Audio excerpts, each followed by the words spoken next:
What started as a proud World Cup moment for a group of England fans turned into one of the strangest flag controversies of the tournament. Thousands of supporters had traveled to the United States to watch England open their World Cup campaign against Croatia. The Dallas Stadium was covered in St. George's cross flags. The atmosphere was electric, and on the pitch, England delivered. Thomas Tuchel's side beat Croatia 4-2, with Harry Kane scoring twice, while Jude Bellingham and Marcus Rashford also found the net. But away from the goals, the celebrations, and the noise inside the stadium, one group of supporters found themselves stopped at the gate not because of the England flag itself, but because of something printed on it.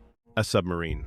Yes, a submarine. And now, English club Barrow FC have responded in the most unexpected way possible. The controversy began when a group of Barrow supporters tried to bring a St. George's cross flag into England's World Cup opener. Like many fans, they had added a symbol of their hometown club to the flag.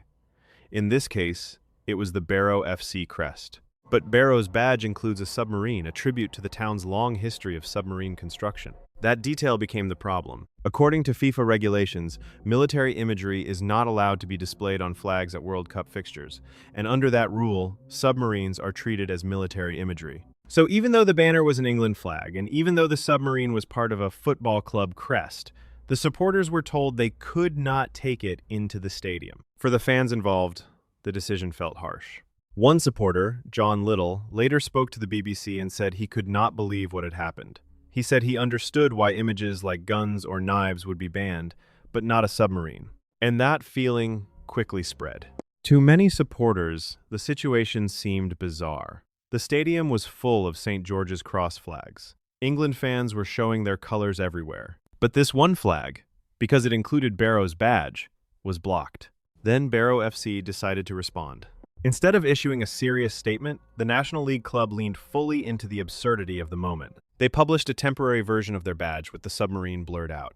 The club said the change was being made so supporter John Little could represent the Bluebirds properly in Boston during the World Cup. It was tongue-in-cheek, but it was also a very clear response. Barrow were not quietly accepting the situation. They were turning it into a public joke, and in doing so, they made the story even bigger. But the joke did not stop with the submarine. Barrow's badge does not only include a submarine, it also features a red rose, a football, and a bee with an arrow piercing through it. And because the arrow could technically be considered a weapon, Barrow jokingly asked FIFA whether that had to be removed too. The club tagged FIFA and asked if the arrow also needed to go. Supporters immediately joined in. One fan edited the badge even further, stripping away the submarine, the bee, and the arrow, joking that maybe that version would finally pass the rules. Barrow replied with another joke, saying hay fever was a silent killer, so maybe the rose would have to go as well. At that point, the story had completely changed. What began as a stadium entry issue had turned into a viral football moment. A club crest, a World Cup regulation, a banned flag, and a series of jokes aimed directly at one of football's biggest governing bodies. And the timing made it even more dramatic. England were not struggling on the pitch. They had just beaten Croatia 4-2 inches their opening game. Kane had scored twice. Bellingham and Rashford had added more firepower. The Three Lions had started their campaign with a statement win. But for these Barrow supporters, the biggest memory of the day was not just the scoreline.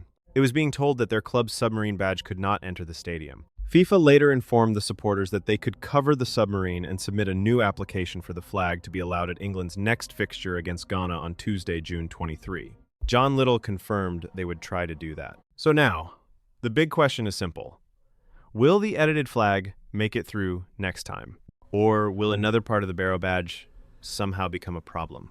This is the kind of World Cup story nobody could have predicted. England fans arrived in huge numbers, their team delivered a big win, and the stadium was full of national pride. But one group of supporters were stopped because their flag included a submarine from a football club crest. Barrow FC responded by blurring the submarine, joking about the arrow, and even laughing about the rose. For some fans, it was just a funny moment.